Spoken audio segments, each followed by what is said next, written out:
Welcome to Module 7, Leadership and ICT Governance. My name is Ron Greenberg, and I will be leading this two-week module.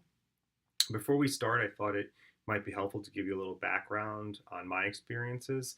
I was able to look at your comments on the Blackboard, and that was very helpful for me. I see we have a good mix of PhD and MPA students, so that's great. I currently am employed by Brown & Weinroth PLLC. We are an Albany law firm that focuses on lobbying in state and local governments. Personally, I do a lot more consulting than I do lobbying, primarily with IT companies and one management consulting company. So I've been with Brown & Weinroth for about 5 years. Prior to that, I spent almost 2 decades with New York State government. I was a member of the governance board of the statewide financial system representing the governor. My counterpart was from the state comptroller. And that was an ERP implementation of PeopleSoft. At the time, it was the largest implementation by 2 independently electeds, because in New York State, the comptroller and the governor are both independently elected. So that was a great experience for me. I learned a lot, made a lot of mistakes, but that's the reality. When you're trying things, when you're learning, when you're trying to figure out how to move things forward in government. I was also the first deputy budget director to 3 governors, Governor Spitzer, Governor Patterson, and Governor Cuomo. And when Governor Cuomo was elected, I was the first deputy, and then I migrated into a position called the Deputy of Enterprise Shared Services. And what this meant was that the governor at the time, when he came in, was very focused on transforming government. He said that no governor since Al Smith had really looked at the operations of government.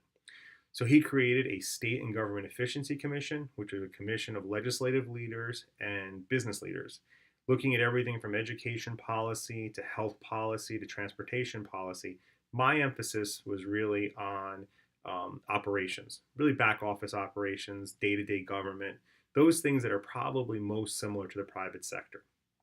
And we looked at everything from grants to procurement to real estate, fleet vehicles.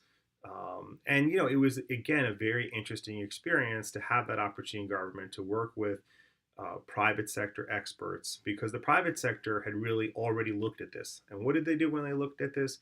They really were thinking about, how do we consolidate the functions? Why do we have 50 of everything or 60 of everything?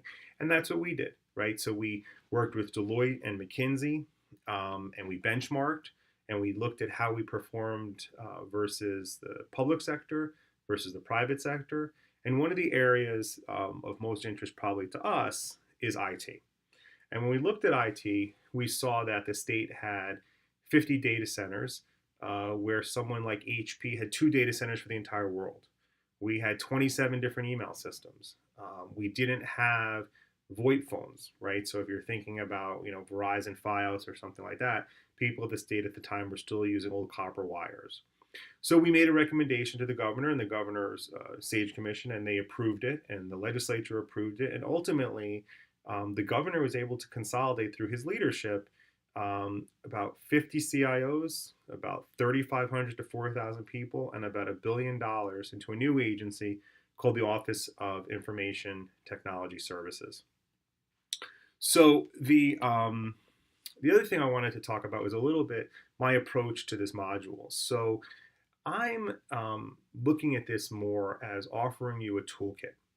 What I mean by that is trying to provide some of the classic literature in leadership, to provide some of the principles of governance, to challenge you to think about how that might have changed over time, and to think about what applications it would have in current events.